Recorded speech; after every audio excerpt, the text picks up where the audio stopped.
पति हो तो ऐसा। अमित जल्दी तैयार हो जाओ बेटा, बारात निकलने का टाइम हो रहा है, माँ ने आवाज़ लगाई। अमित जल्दी से बाथरूम से नहाकर निकला और फिर सभी औरतें उसको घेर के खड़ी हो गई थीं। अमित के सर पर माँ ने अपना आंचल रख दिया और फिर कपड़े पहनाई, पगड़ी पहनाई की रस्में शुरू हो गई थीं। बहनों और रिश्ते की भाभियों ने अमित को खूब छेड़ा था। अमित आज बहुत खुश था, और खुश होता भी क्यों ना, आज उसका प्यार जो उसे मिलने वाला था, सब कुछ अच्छे से हो गया था। बारात लड़की वालों के यहाँ टाइम से पहुँच गई थी। फिर शादी की रस्में शुरू हुई, विदाई का वक्त भी आ गया। सौंदर्या आंखों में आंसू लिए मायके से विदा होकर ससुराल आ गई। ससुराल में उसका खूब जोरदार स्वागत किया गया था। सबके मुंह पर एक ही बात थी, दुल्हन बहुत सुंदर लाई हैं आप बहन जी, जैसा नाम वैसे ही गुण। ये सुनकर तो अमित की मम्मी फूले न समाती थी। सौंदर्या भी बहुत खुश थी। अमित और उसकी सास उसको बहुत प्यार करते थे। सौंदर्या भी सबका बहुत ख्याल रखती थी। वो एक अच्छी बहू और अच्छी बीवी साबित हुई थी। देखते ही देखते कब 2 साल बीत गए पता ही न चला। सौंदर्या यार, एक कप चाय और पकौड़े हो जाते तो मज़ा आ जाता। अमित ने बारिश के भीगे भीगे मौसम में सौंदर्या से फरमाइश की थी। मन तो सौंदर्या का भी हो रहा था पकौड़े खाने का, तो उसने भी प्याज के पकौड़े बनाने शुरू कर दिए। गरम गरम तेल में बेसन और प्याज के पकौड़े, पूरा घर पकौड़ों की खुशबू से महक उठा था। वो कढ़ाई से पकौड़े निकाल ही रही थी, तभी अमित ने पीछे से आवाज़ लगाई, कुछ गोभी के पकौड़े भी बना लेना। सौंदर्या ने पीछे मुड़कर देखा, मगर तभी वो प्लेट जिसमें वो पकौड़े निकाल रही थी, वो गरम तेल की कढ़ाई में गिर पड़ी और सारा गरम तेल सौंदर्या के चेहरे पर आ पड़ा था। उसने बचने की कोशिश तो की थी, मगर फिर भी उसका आधा चेहरा बुरी तरह जल गया था। उसके चिल्लाने पर अमित भागते हुए किचन में आया और उसे हॉस्पिटल ले गया। डॉक्टर ने कुछ देर बाद आकर अमित को बताया कि ये जलने का जख्म तो ठीक हो जाएगा, मगर निशान बहुत गहरे हैं, उनका जाना मुश्किल है। अमित को तो बस ये तसल्ली थी कि उसकी सौंदर्या बच गई थी। हॉस्पिटल में रहने तक सौंदर्या को अमित ने आईने से दूर रखा था, मगर आज वो घर जा रही थी। आखिर कब तक अमित सौंदर्या को सच्चाई से दूर रख सकता था। घर आने के बाद सौंदर्या ने पहली बार खुद को आईने में देखा और एक चीख मार के बेहोश हो गई थी। अमित ने उसको बहुत संभाला था। अमित का प्यार पहले जैसा ही रहा था सौंदर्या के लिए। अमित के व्यवहार में तो कोई बदलाव ना आया था, जैसे कुछ हुआ ही नहीं, जैसे वो अभी भी पहले वाली सौंदर्या हो। मगर हाँ, सास कुछ बदल गई थी। अब पहले की तरह मोहल्ले की किसी औरत के आने पर वो सौंदर्या को पानी देने के लिए ना बुलाती, बल्कि उसको कमरे में भेज देती थी। पार्क में जाने पर बच्चे उसको देखकर डरने लगे थे और भागकर अपनी माँ की गोद में छुप जाते थे। उसके आगे निकल जाने के बाद पीछे से औरतें कानाफूसी करने लगी थीं। पिछले जन्म के पापों का फल है ये, जो ऊपर वाले ने सारी खूबसूरती ही छीन ली। सौंदर्या थक चुकी थी ये सब सुनते सुनते। अमित से कुछ कहती तो वो उसको गले लगा कर कहता, मेरी नज़र से देखो, तुम इस दुनिया की सबसे खूबसूरत लड़की हो। वो एक फीकी सी मुस्कान होठों पे सजा लेती। मगर सच तो ये था कि अब ये ताने उससे बर्दाश्त नहीं होते थे। प्लास्टिक सर्जरी एक उपाय तो था इस समस्या का, मगर वो बहुत महंगा भी था और वो जानती थी कि अमित के लिए इतने पैसे इकट्ठा करना बहुत मुश्किल होगा। एक दिन अमित घर आया और सौंदर्या को कहा, कल शाम 6 बजे तैयार रहना, हमें एक पार्टी में जाना है। सौंदर्या ने मना करना चाहा। वो इस चेहरे को लेकर अमित के साथ किसी पार्टी में जाना भी नहीं चाहती थी, क्योंकि अमित एक खूबसूरत नौजवान था और वो एक खैर, फिर भी अमित ने उसको मना लिया था साथ चलने को पार्टी में। हाय अमित, कैसे हो? भाभी जी को साथ नहीं लाए? सौरभ ने अमित को पार्टी में अकेले आते हुए देखकर कहा। अरे नहीं यार, तुम्हारी भाभी भी आई हैं।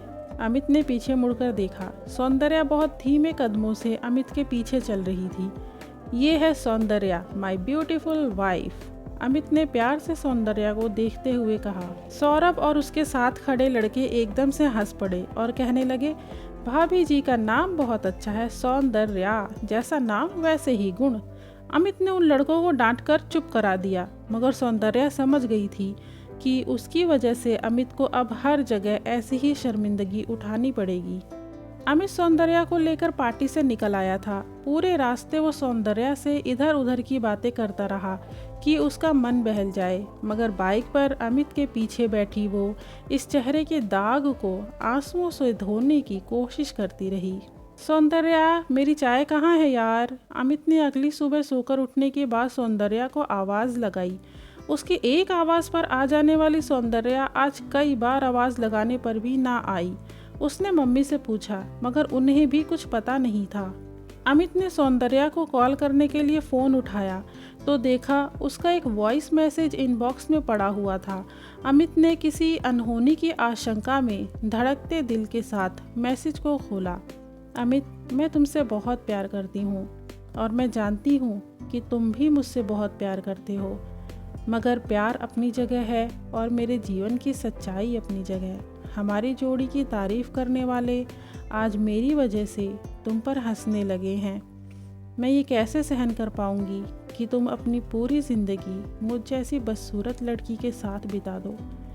मैं तुम्हारी ज़िंदगी में अपनी जगह खाली किए जा रही हूँ ताकि कोई खूबसूरत और प्यारी सी लड़की उस जगह को भर सके।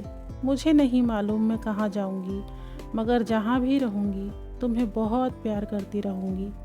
तुम दूसरी शादी कर लेना। इस वॉइस मैसेज का एक एक शब्द अमित के कानों में तीर की तरह लग रहा था। उसने कभी सोचा भी नहीं था कि सौंदर्या उसे ऐसे अकेला कर छोड़कर चली जाएगी। उसने फौरन बाइक निकाली और सड़कों पर निकल पड़ा। पूरे दिन सड़कों पर इधर उधर बाइक लेकर घूमने के बाद वो थककर एक पार्क के बेंच पर बैठ गया। अमित, अगर कभी मैं तुमसे रूठ कर कहीं चली जाऊं तो तुम मुझे यहीं ढूंढना। ये सौंदर्या के शब्द थे जो उसके दिमाग में बिजली की तरह कौंध उठे। ये उसने अपने हनीमून पर माउंट आबू की एक झील के पास बैठे हुए कहा था। वो जगह बहुत खूबसूरत थी और सौंदर्या को बहुत पसंद आई थी। अमित फौरन उठा। वो जानता था अब उसे कहाँ जाना है। कुछ देर बाद वो शहर के बस स्टैंड पर खड़ा था और माउंट आबू जाने वाली बसों में पागलों की तरह उस एक चेहरे को तलाश रहा था जिसे वो इस दुनिया में सबसे ज़्यादा चाहता था, मगर वो कहीं ना मिली। अमित का दिल चाहा वो दिल खोल के रो दे, मगर एक मर्द को रोता देखना समाज ने सीखा ही नहीं है। बस 2 आंसू गिरा। दिल में उफान मारते आंसुओं के सैलाब को लेकर वो वापस पलटा। बस स्टैंड से बाहर आकर अपनी बाइक की तरफ बढ़ा ही था कि एक बेंच पर कोई चेहरा छुपाए बैठा दिखा। अमित उसे पहचान गया, क्योंकि उसको पहचानने के लिए अमित को चेहरा देखने की ज़रूरत ही नहीं थी। उसका रिश्ता तो सीधा दिल से जुड़ा हुआ था। सौंदर्या, अमित ने पास जाकर पुकारा। सौंदर्या पलटी और अमित को देखकर वहाँ से जाना चाहा। कहाँ जा रही हो तुम मुझे छोड़कर? दुनिया वालों ने कुछ कहा तो तुम मुझे छोड़ दोगी? तुम्हें पता नहीं है क्या कितना मुश्किल है तुम्हारे बिना जीना मेरे लिए? अमित ने सौंदर्या का हाथ पकड़ते हुए कहा।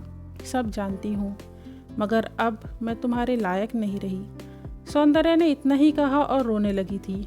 अच्छा, जाना चाहती हो ना तो जाओ, मगर वापस आओगी तो मैं तुम्हें कभी नहीं मिलूँगा, क्योंकि तुम जानती हो तुम्हारे बिना मैं जी नहीं पाऊँगा, मर जाऊँगा मैं। अमित ने सौंदर्या का हाथ छोड़ते हुए कहा। सौंदर्या झटके से मुड़ी और अमित के होठों पर हाथ रख दिया। प्लीज़ ऐसे मत कहो, मैं तो बस तुम्हारी खुशी चाहती थी। जिस तरह दुनिया की बातें सुन सुनकर मैं दुखी हो गई थी और अपने इस बदसूरत चेहरे से नफ़रत करने लगी थी, मुझे लगा तुम भी लोगों की बातों में आकर कहीं मुझसे। बस करो सौंदर्या, क्या मेरा प्यार इतना कमज़ोर लगा तुम्हें? हम जीवन साथी हैं। क्या ये मेरे साथ हुआ होता तो तुम मुझे छोड़ देती? अमित ने सौंदर्या को बीच में रोकते हुए कहा। सौंदर्या कुछ बोल ना पाई, बस बेंच पर बैठकर हाथों में चेहरा छुपाए रोती रही। अमित ने उसको उठाया और बाइक पर बैठने को कहा और दोनों घर चल दिए। अमित खुश था। खुश तो सौंदर्या भी थी, मगर कुछ था जो उसे बेसुकून करता रहता था। एक दिन अमित ऑफिस से आकर सौंदर्या को हॉस्पिटल ले गया। कुछ दिनों बाद उसकी प्लास्टिक सर्जरी करवा दी गई। अमित ने अपने गांव की पुश्तैनी ज़मीन बेचकर सौंदर्या का ऑपरेशन करवाया था, क्योंकि उसके लिए सौंदर्या से बढ़कर कुछ नहीं था। अमित की माँ ने भी उसका साथ दिया था। उनके लिए बच्चों की खुशी सब कुछ थी। सौंदर्या के चेहरे के दाग काफ़ी हद तक ख़त्म हो गए थे। उसकी ज़िंदगी एक बार फिर से खुशियों से भर गई थी। तो दोस्तों, आपको ये कहानी कैसी लगी आप कमेंट में ज़रूर बताइएगा, और प्लीज़ चैनल को सब्सक्राइब कर दीजिए अगर आपको ऐसी कहानियाँ सुनना पसंद है तो, और वीडियो को लाइक करना ना भूलें और शेयर करें ऐसे लोगों के साथ जो इस तरह की कहानियाँ सुनना चाहते हैं। स्नेह और आभार बना रहे। धन्यवाद।